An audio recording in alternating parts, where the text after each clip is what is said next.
Welcome, everyone, to the latest edition, actually the second edition of Endurance Life 360. I'm your host, Coach Jay Ridgway. And today I am absolutely thrilled, quite frankly, honored to introduce someone who's become a very dear friend of mine, experienced veteran endurance coach with a tremendous following on many different fronts. So I'm excited to bring on board Coach Bertrand Newson. Welcome, my friend. Good morning. Um, Grateful, honored friend, mentor, and always meaningful conversation with you, Coach. And so happy. This is great. I know we talked about this, and it's Yeah. nice when things go from idea with the connection of passion and come to fruition. Yeah. And we're both living the dream here. So happy to be with you. Yeah. And just so the audience knows, the reason why uh, Coach B, as your nickname, right, as everybody knows you and loves you affectionately, Coach B, everybody, is on the show, is that my goal is to complement Coach B with my coach and daughter, Coach Emily, or Coach M, Coach B, Coach M, um, uh, to be a co-host where and when they have time available, which will be the biggest challenge, to be honest with you, everybody. Coach B's schedule is pretty insane. He's got himself involved in a lot of different stuff, but I thank you, my friend, for taking the time to get together. I think your story and your background, your history, what you've created are important stories to tell to the audience. And then more importantly, you've got just so much going on that I'm super excited to have you on this platform to share with my extension of your audience. Now we cross a lot of paths together, but there's just so much going on, and I want to make sure the audience is aware of that because it's important. So with that, before we get to that, let's back up. Let's talk about a little bit about your childhood, your unique childhood, right? Somewhat similar, not to the extent of you did, but military brat. Is that right? Yes, Army, go Army. Go Army. Father served 23 years in the Army, drill sergeant, a couple of tours in Vietnam. Let's see, injured in combat from a hearing perspective, but strong dude, tough man, Yeah. man of honor. That's my guy. And granted, my parents divorced. I'm the oldest of six. I was 8 years old when they split. The curveballs that life throws us, it's not how the current circumstances aren't how it's always going to be. It's how you're able to be resilient, learn a little bit about yourself in the process. But I had a good childhood. Again, I mentioned that my parents split up.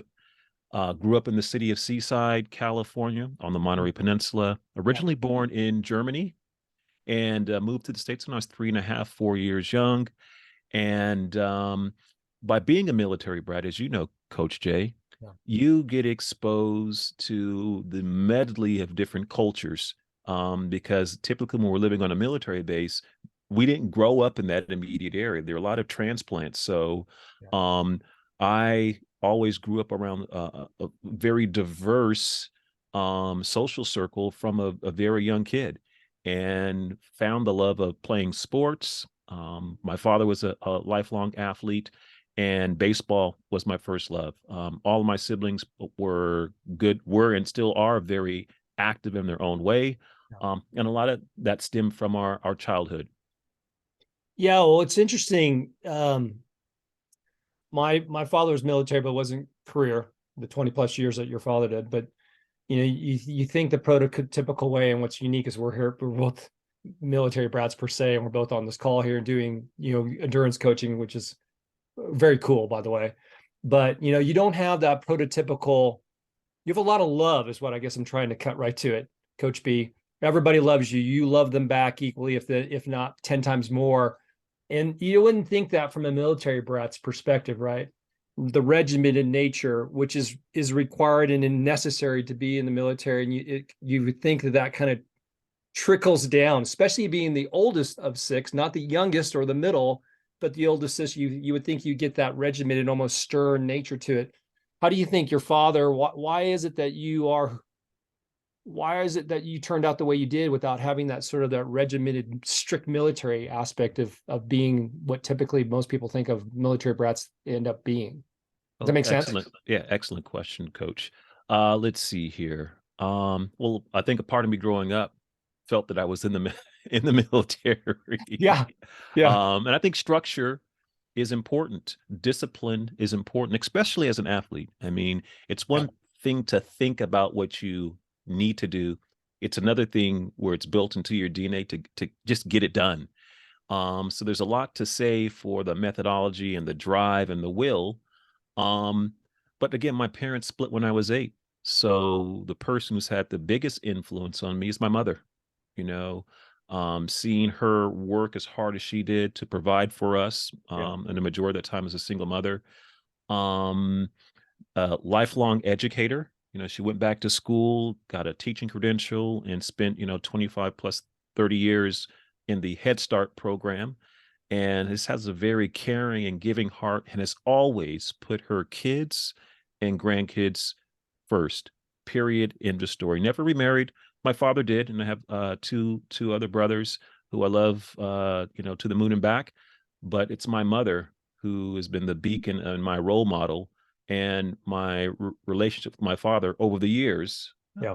has gotten incredibly strong. I mean, that's my dude. So Yeah. I've been very blessed with fantastic role models, from a parenting standpoint. But my mother, I feel, is the DNA of my soul and how I interact with people.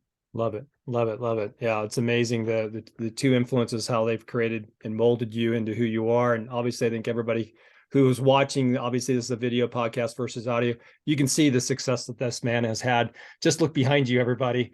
Oh, The it's awards and the a medals facade, and like all a that. backdrop there, right? The military with the U.S. flag in the back is definitely some catches my eye there. And we'll talk a little bit about how that has transited with the influence of your father in the military here and just some of the things that you're involved in. More importantly, your father. I'm a father of Yeah, 2 girls. I think, yeah. as some of the audience knows, Coach M being my one that's on the first episode, and my co-host, who's in her 30s, and I've got a little 3-year-old now running around. So I rushed my kids out, obviously, as I like to say, but I also like to call it Fatherhood 2.0. But for Coach B, you're a father, and you've got 2 amazing young ladies here. So why don't you share a little bit of background on that, because that's Yeah, important. I'm very fortunate. I mean, we know this quite well. You know, when as a parent, it's the greatest opportunity to pay it forward based on what we've learned from our parents, grandparents, aunts, and uncles. And every day is a wonderful experience, especially by having girls, right? And yeah, my children are wonderful, strong-minded, lots of backbone, a sense of independence and entrepreneurship. And I have all the confidence that they will continue to be game changers, people that are with a focus on the community and bringing individuals together in their chosen careers. Yeah, I couldn't be prouder. So Yeah, a wonderful story. And actually, I've not had the opportunity to meet one of your daughters yet, so that is definitely on our must-do to-do list at some point. Got to meet the Candace, yeah, will happen. Yes, it's yes, the youngest who has, in the medical industry, yep, currently works in the East Bay. Formerly, let's see, Palo Alto Medical Foundation, Sutter Health. love it. Transferred now, works in Oakland, and has a side business that probably is her primary passion, and is doing fantastic work. In 2020, in the midst of the pandemic, I remember having a conversation with her, picking her up at the airport in Las Vegas, where a lot of my father's side of the family resides, and most recently, my brother and his family relocated out there. Yep. And we're driving back to the family's house. She's like, "Dad, I'm thinking about opening up a business, and what do you think about the name Slick?" And I'm looking at like body butters, Shea Body Butters. I'm like, oh, okay. Um, yeah. I'm thinking, where did this come from? And where's Knowing it that she was going? always already very successful in her own career. Yeah, And did we really want to take on an independent business in the midst of the pandemic? So fathers are always very protective, and that's what I was thinking. yeah, And I gave her my feedback and said, if you want to do this, how can I help in regards to graphics and logos and business cards and website development? And initially she's like, yeah, Pops, I'm going to take you up on that.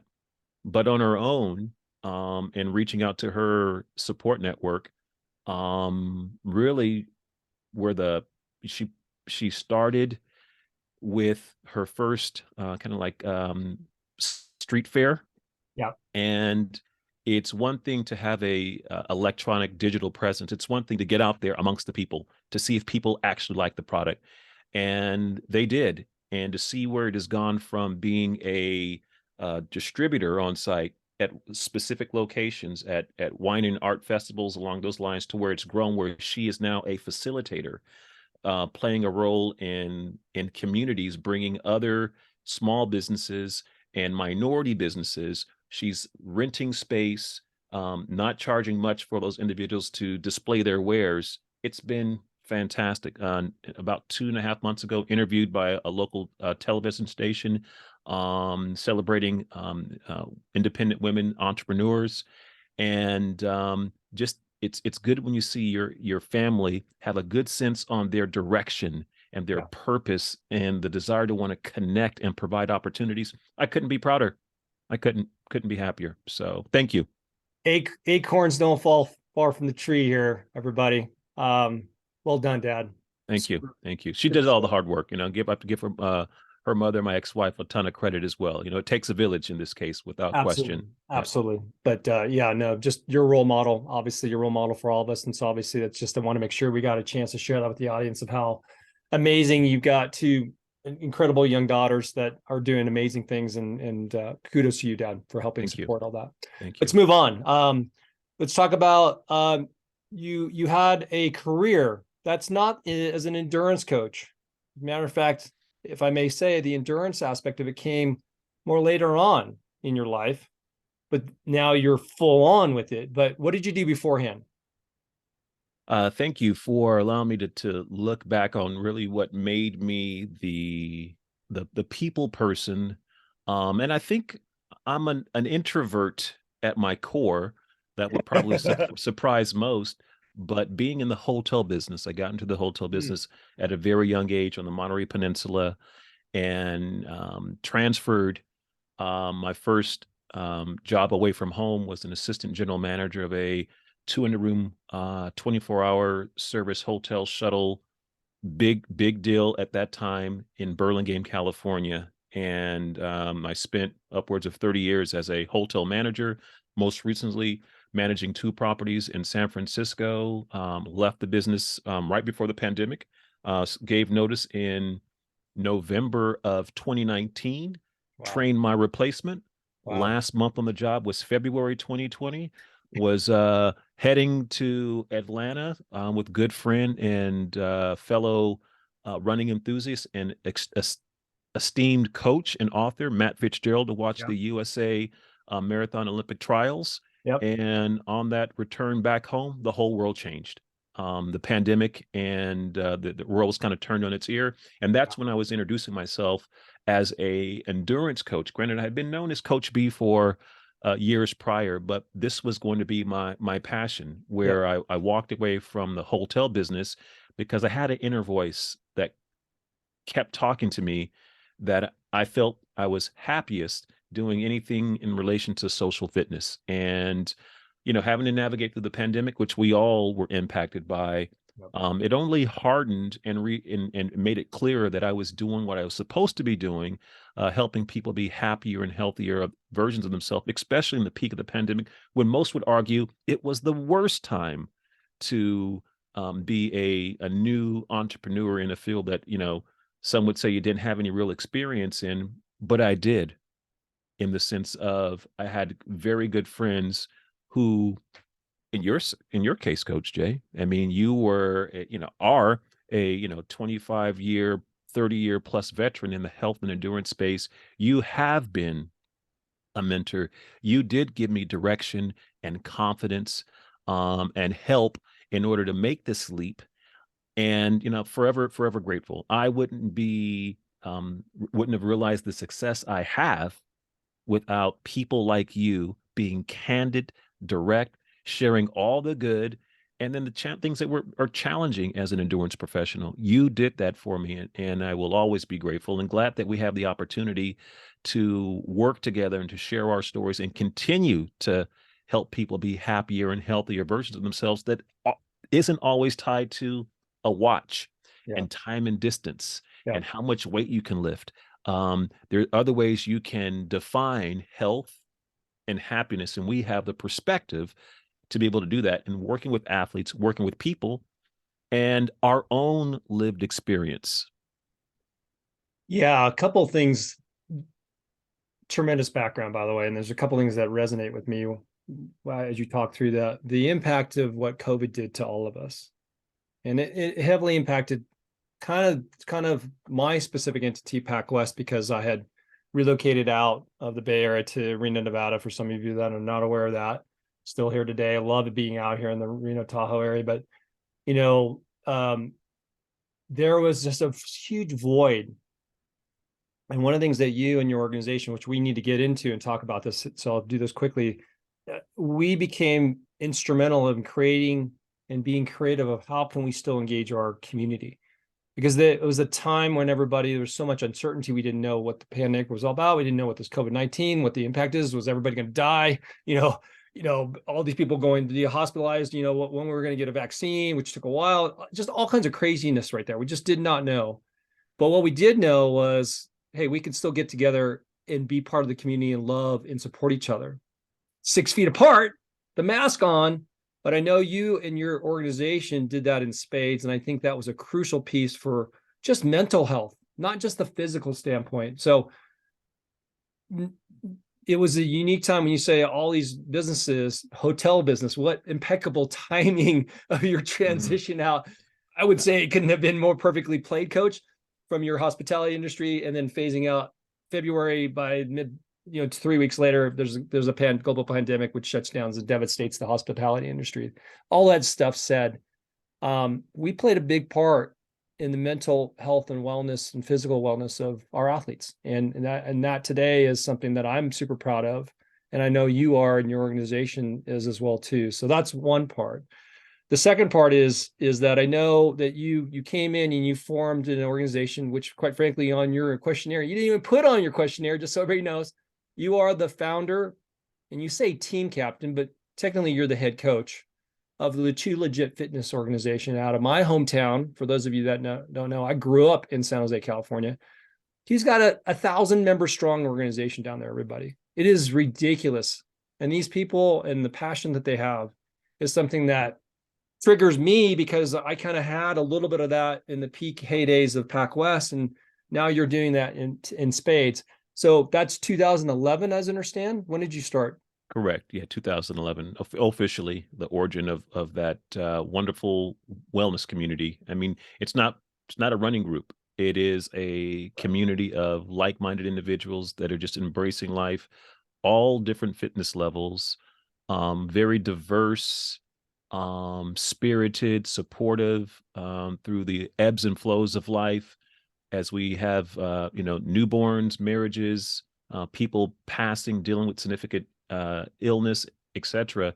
Yep. Just the ability to know you have a open, understanding, supportive community that has been able to endure and persevere and doesn't judge. I mean, there are some groups out there, well intended, without question, but some people may feel that they don't belong because they don't feel fast enough, fit enough, Yep. maybe have less in common because may not look like others. Yep. And we're kind of a hodgepodge of everything that makes us that good soup with good stock Yep. just tastes better when it has more ingredients that are just melding together. So it take a lot of pride in that it's not Coach B. That is we and us versus me. And you're a part of the social group, right, mostly on Facebook. I could not post on that group page for 10 weeks. Every single day somebody will share something, and that for me is incredibly rewarding. That there's just an energy where people can go and share, get feedback, read some inspirational stories, and seeing that people are still getting out and about on whatever level. If someone is just getting out there and walking a mile or two around a local track or trail versus somebody qualifying for the Boston Marathon or Yeah. crossing the finish line in a triathlon or full Ironman, we celebrate them all the same. I love it. Yeah. I mean, I used to refer to PacWest as family, and we went through all of that. Competitive race team. I'm not a competitive athlete. I'm not a professional athlete, and just all the dynamics around that. What I will tell the audience, and many of which are probably part of your organization that are going to be watching this video, you have a true family in Too Legit. It is fascinating to see. True family, maybe specifically it's your endurance family. And like you said before, they do not judge, they support, they love. There's some tremendous stuff that happened just this past weekend at the Mountains to the Beach marathon and a lot of stuff. And it's just fascinating. I will confirm with the audience, those that are not part of the organization, there is activity going on that Facebook page by the hour. It is really cool to see. So congratulations to you, Coach, on achieving that success. Thank you. We'll tie in a little bit later of some of the transitions and evolution of PacWest and how that has sort of connected to the Too Legit team. And we'll talk a little bit about that in a second. But more importantly, I want to also talk about some of the other amazing organizations that you're involved in. And on your questionnaire with me, you've got head coach and partner with an organization called the RaceMob, racemob.com. It's an events calendar at a high level website. But talk a little bit more about that. Yeah, my good friend and business partner, brother from another mother, Kevin Chang, founded this entity back in 2012, 2013. We happened to meet, ironically, at a fitness expo in the North Bay, where Kevin and his wife, Christina, were exhibitors of a community-based app, as they were looking to provide a resource for runners who are going to races that may not always have friends or family present, but to have somebody there rooting you on, sharing your running or fitness success. And I thought it was pretty cool at the time, and still am. You're probably going to bring it up here shortly.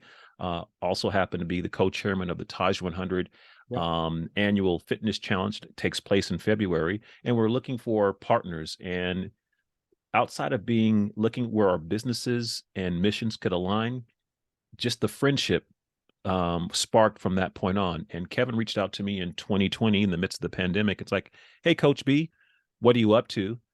Would you be interested in starting a podcast? And he was very open to say, you know what, Coach, we can start it on the Too Legit side, or we can start it on the RaceMob side. I'm like, you know what? Let's do it on the RaceMob side. Yep. And we're almost 100 episodes in.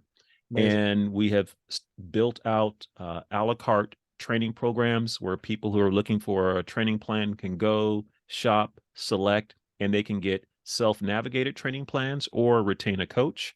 And we're very fortunate. We get upwards of 100,000 unique visitors to that website, where people across the nation, in some cases internationally, are going and searching for races in their respective area.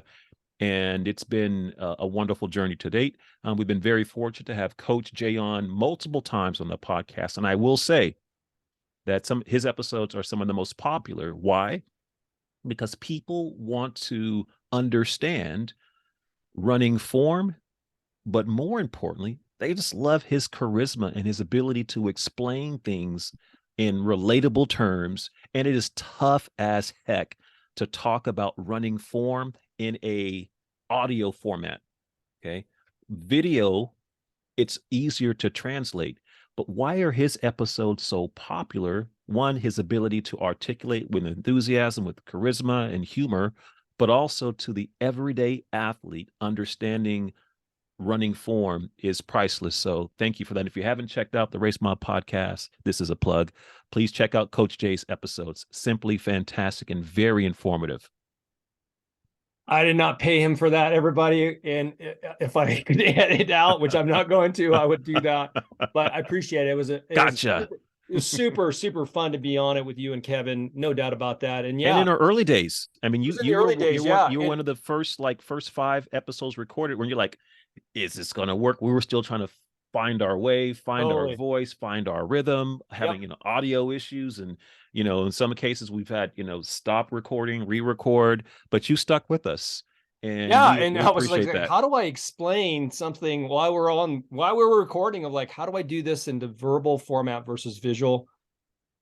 Super hard to do, but I think it was obviously it's shown to be a success. But yeah, kudos to you guys. You guys are nearing 100 episodes. You're the pro here versus me on being behind the mic. You're obviously way better looking than I am, but Stop I it. just Stop it. choosing this I am not format, taking that bait at all, because choosing this in format. this space, Coach Yeah, Jay, you have to be able to identify who does it right, who's able to communicate, yeah, who's able to be clear and succinct and still be engaging and not let the subject matter get too technical, because that's easy to do, or being too vague, yeah. um, or not being feeling comfortable when the record light is on, the microphone's in your face, and getting kind of that deer in the headlights predicament. You have that, so it was easy for me to, and you are one of those individuals like, oh, Coach Jay has it clearly.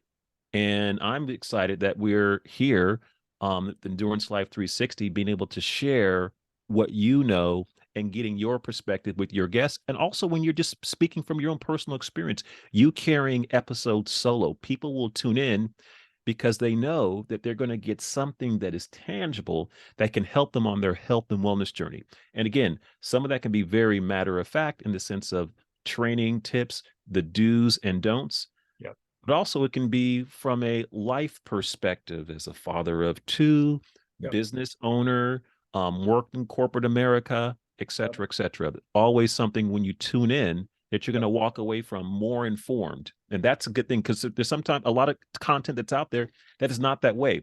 People are just talking to talk. Yep. You're not getting it. There's an entertainment perspective, but how are you bettering yourself, learning where it's practical that you can take away? Tuning into Coach Jay allows you to do that. That's why this man's going to be a co-host with me. And it's also the reason why the name of this podcast is what it is. It's the endurance life and the full 360 of everything that touches around. It's not just the training in of itself, it's everything else that goes with it. So on that note, you're involved in other things, and you touched on the Taji 100. Taji 100. Um, this is very cool, everybody. And those that are not aware of what that is, you're going, what is that? Explain high level, and then what's happening today and your involvement with it. Okay, yeah, thank you for that. Taji 100, it's a annual event that takes place in February every year. February is the shortest month of the year, 28 days with exception of leap year. And Taji actually is a army base in Iraq. And a good friend of mine, Paul Fukama, was deployed there at the army base in 2010. And his military captain, Carol DiPardo, wanted to improve troop morale. So February also happens to be Heart Health Month. So she challenged all of the troops on base in the month of February 2010 to log 100 miles on foot, jogging, treadmill, walking. And that was a simple event in the form of, just with military members on base. And in 2012, Paul brought the methodology of that challenge stateside. And I joined it, as well as several other people that Coach Day has participated in. And the simple GoDaddy.com website and an Excel spreadsheet and notepad grew from 200 people to this past year, where we had participants in all 50 states. Yep.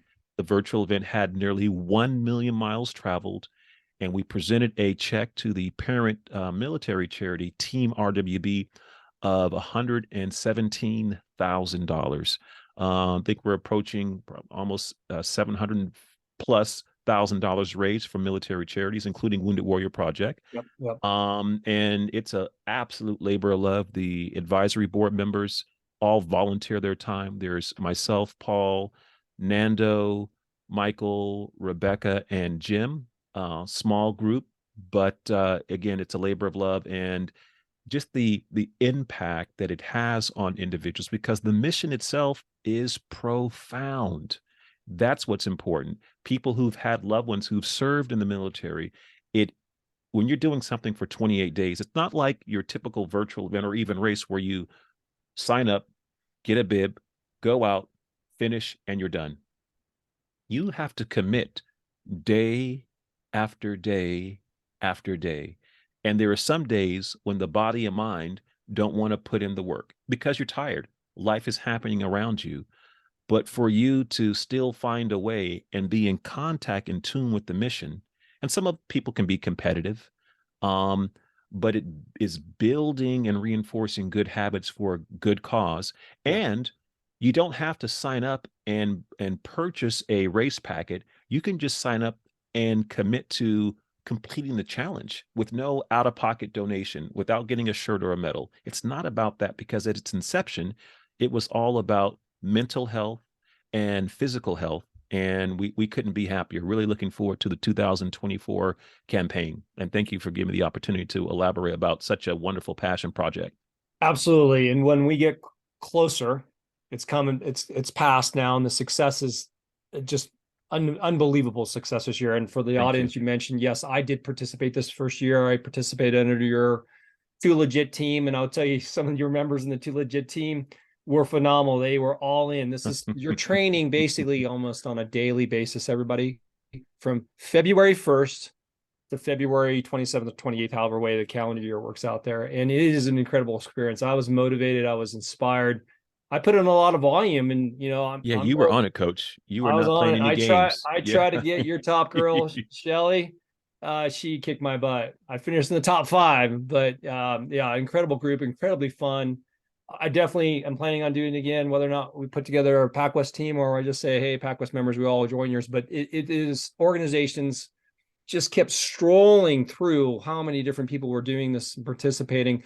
By the way, the RWB entity that you had talked about, you submitted that $100,000 check to, red, white, and blue, colors of the flag, colors of the United States. Incredible organization. The Wounded Warrior Foundation, incredible organization. These are all tremendous causes, giving back and really saying thank you for your service to our military veterans and current active duty as well too. So we will talk about that leading into probably the end of the year, going into January. So audience, just be prepared for that later on. That said, we continue on, and I'm being sensitive to time too as well too. You're a busy man. The next thing that you have on here, you are the co-chairman of the Coaches of Color Initiative. Very, very exciting. Very, very cool. Let's talk a little bit about what that is all about. Whew. And these are yeah, it's a organization that is giving opportunities to individuals who may not have thought that a pathway, being an endurance coach, was something they would have considered. People of color, good friend who I mentioned earlier, and mentor Matt Fitzgerald, acclaimed author, something that he thought of back in 2020 and had a conversation with me, just wanted to get my opinion, as his organization, 80/20 Endurance, was already giving a portion of his company's proceeds to mental health awareness. Yeah. Um, but with all that was happening above and beyond the pandemic, with social justice, police brutality, Ahmaud Arbery, Breonna Taylor, et cetera, they really struck a chord with Coach Matt. And he talked about the creation of a nonprofit with the intent on showcasing the upside, which there are plenty, of an active lifestyle, being a mentor as a coach. And in all communities, it's when you're looking for people that have influence, parents, educators, elders, aunts, uncles, grandparents, and coaches, if they have a similar background, you may be more apt and feel more to be able to relate. And yeah, I grew up um, not as a runner, as an athlete, but I never thought running for me or being a coach um, was on my radar. And the core of this apprenticeship is in year one, we cast a net where people could submit their name. And at that time, we had, oh boy, easily national interest and international interest. And we were overwhelmed with the caliber of individuals expressing interest in our inaugural year. Yeah. These were former runners, current runners, Division I athletes, Olympic participants, Olympic coach. So there are some people we felt this were overqualified, quite frankly. Yeah. But there were many who were just looking for an opportunity, not because there was a $1,000 stipend a month that we were helping kind of subsidize this individual, then giving them mentorship, working with myself and Matt and other members of our advisory board, other industry professionals to help fine tune as they develop their business model, find out what their particular niche is from an endurance coach perspective, and then to see their business and self-confidence kind of come to life has been fantastic. Currently, we have 2 apprentices for 2023. The application window for our 3rd apprentice for this current year is actually open, and we couldn't be happier. These individuals are going to be game changers, absolutely without question.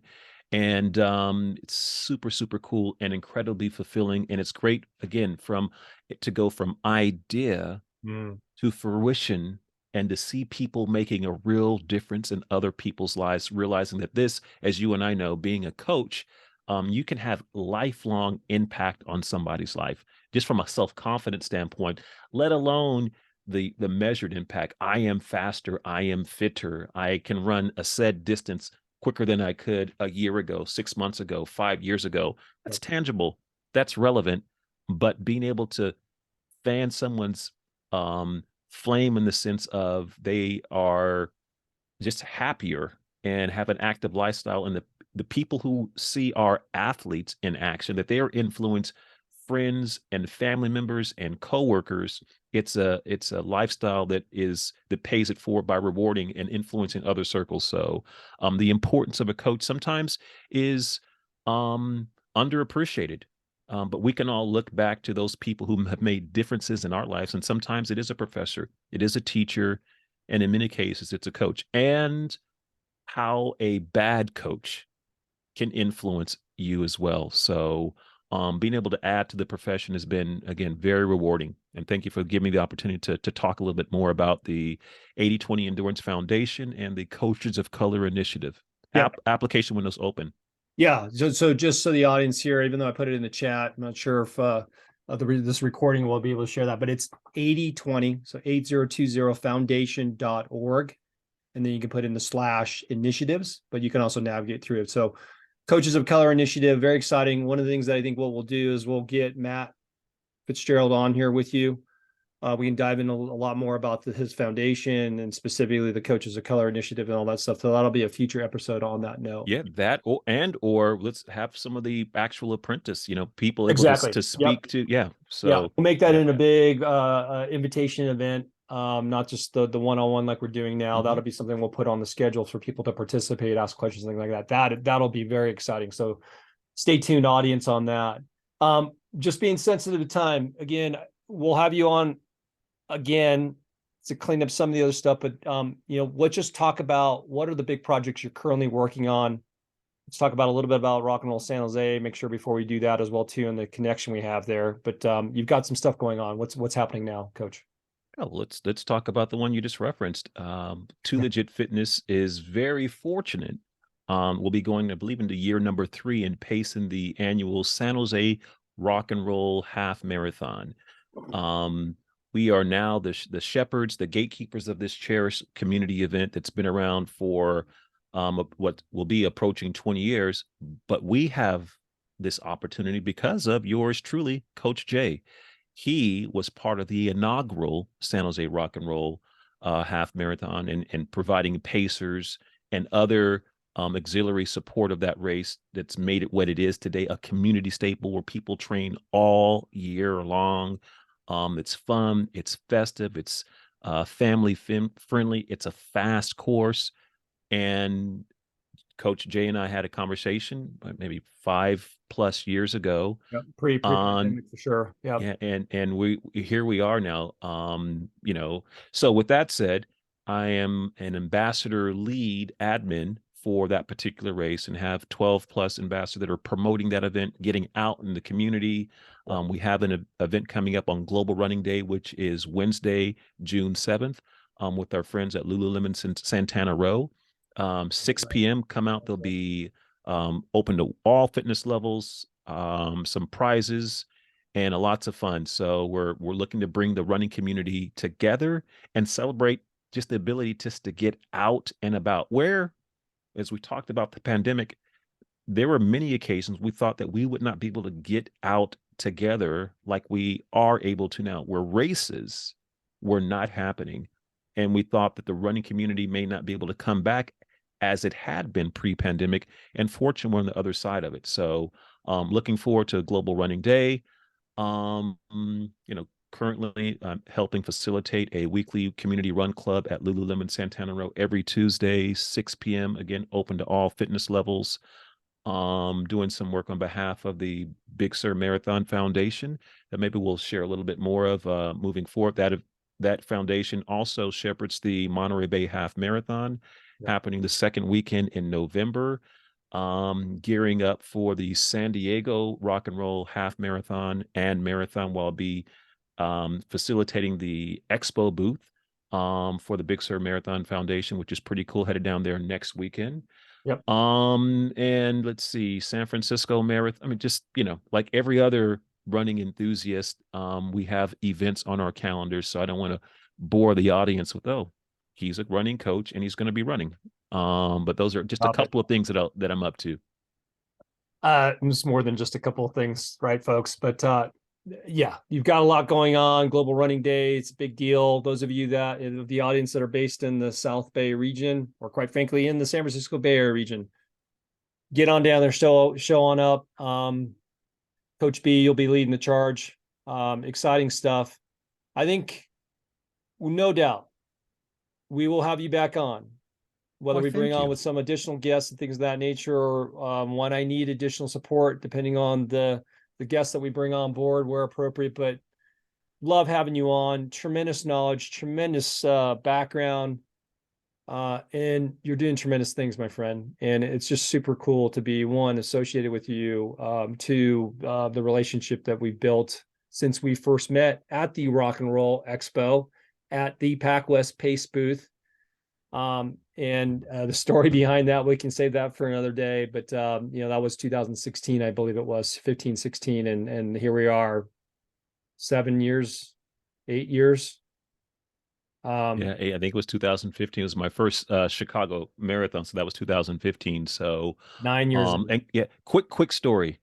So it wasn't my first marathon, but I was still understanding myself as an athlete in relation to that 26.2 mile journey. Real quick, Coach Jay sized me up. Oh boy. He's like, well, what? Hey, okay, you're a tall and big guy. What is your nutrition game plan? I'm like, well, and he knew right there that I wasn't prepared, and that you have to have, at that distance, you have to have a game plan. So he gave me some very good information, just some basics based on my projected finishing time and my weight, etc. Hey, you should have X amount of gels. I didn't really know at that time. Granted, I had run probably 6 or 7 marathons, how important, especially if you're a smaller, more petite, thin runner, or big boned like myself. And it was very helpful information. Probably a personal best in that particular marathon. Granted, I was running a week after the San Jose Rock and Roll, so not the smartest choice. Yeah, but again, we talked about that as well too. I remember live that. and learn. So, but thank you for that. And look where we are now. We are now 360 degrees right? Full circle. So, Love it. and very, very excited for this means to communicate and share. The industry professionals, the athletes you will have on, and the ability to collaborate and share about lived life experiences. Couldn't the running community couldn't be in a better position. And follow and share, please, team, because Coach Jay, he knows what he's talking about. Take advantage of the knowledge. And again, more than just running and triathlons from an athletic standpoint, there's just good, tangible life experience you're going to get from Coach Jay. On that note, thank you, my friend. Appreciate that. We're going to wrap it up, everybody. I certainly hope Coach B and I certainly hope you guys got some nuggets of knowledge, as I like to say, out of the show. There's more to come, but honor, pleasure. So thankful for you and our friendship. So with that note, we're going to do a wrap, everybody. Thanks so much for joining the second edition of the Endurance Life 360. Everybody have a great day. Cheers, everybody. Thanks, team.